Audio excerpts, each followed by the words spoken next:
When Superman landed where no mercy exists. This was not a world that welcomed saviors. It welcomed trophies. Worlds like this were not shaped by hope or law. They were shaped by what survived long enough to kill. Every forest was a testing ground, every plain a killing field. Every creature born here learned one lesson early. Mercy was not rewarded. Mercy was erased.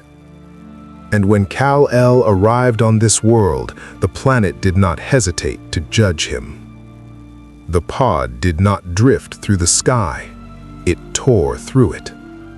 Atmospheric friction turned the heavens white. The sky screamed as something foreign refused to burn away. Across the planet, Yautja's sensor nodes awakened. In low, controlled tones, they registered an object entering the atmosphere at a velocity their systems flagged as impossible. On this world, impact meant extinction. Meteor strikes sterilized regions, vessels shattered, bodies vaporized. But the object that fell that day did none of that. It struck the surface with catastrophic force and remained intact. The ground split, the shockwave rolled outward. Then came silence. That silence did not go unnoticed. This world was watched, not by guardians, not by stewards, by hunters. From high canopies and hidden ridgelines, sensors realigned, thermal signatures recalibrated, targeting optics locked on to the crash site. The impact was logged, but something was wrong. There was no debris field, no corpse plume, no signs of extinction. Classification began immediately. The environment moved first. Toxic spores thickened the air. Gravity pressed down with unforgiving weight. Heat radiated from soil that had ended entire species before they could adapt. This planet tested everything that touched it. The pod rested in that hostility, unmoving. Then it opened. Inside was not a weapon, not armor, not a soldier bred for war. Inside was a child. Small, unarmed, alone. The hunters hesitated. The target registered as juvenile. Then came the colder conclusion. On this world, all prey was juvenile to something. Kal-El stepped onto a world that should have killed him in seconds. The air did not choke him. The gravity did not break him. The heat did not drive him to the ground. He stood. That alone marked him as different. The hunters confirmed it. He was alive. Vitals were checked again, then again. The sun overhead was not the gentle yellow star that would one day fully empower him, but something ancient within him still answered its light.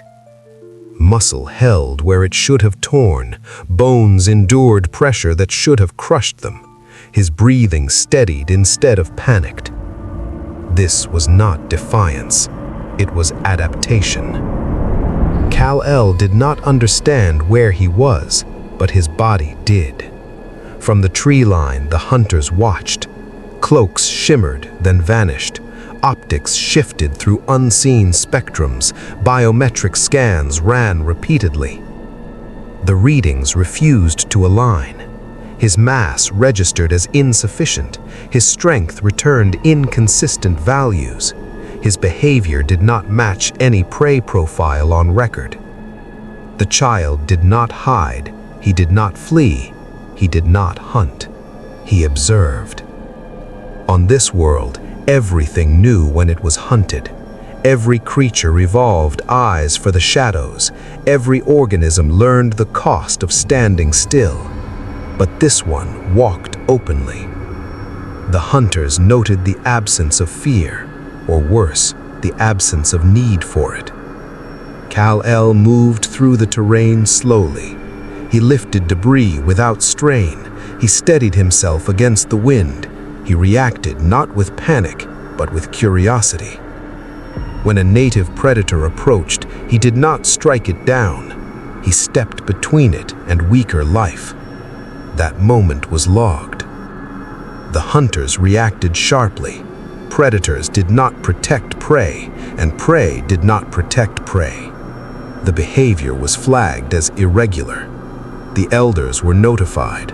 They reviewed the data, the descent, the impact, the survival.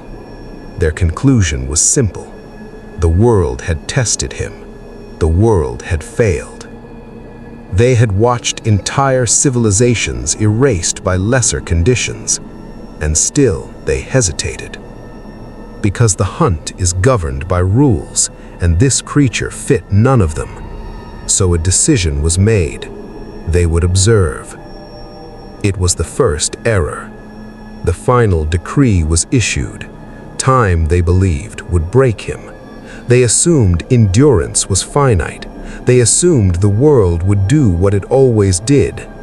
They did not yet understand that some beings are not tested by hostile worlds. Some beings reveal the limits of those worlds instead. Kal-El had landed. The planet had failed to break him, and now the hunters had noticed. From this moment forward, he was no longer simply surviving. He was being studied, measured, prepared for something the Yautja had done for generations without failure: the hunt. One hunter voiced the unthinkable. If this was prey, another completed the thought. Then what hunts it? The trophies on this world were taken from the strong, and for the first time, the hunters were watching something they could not yet name.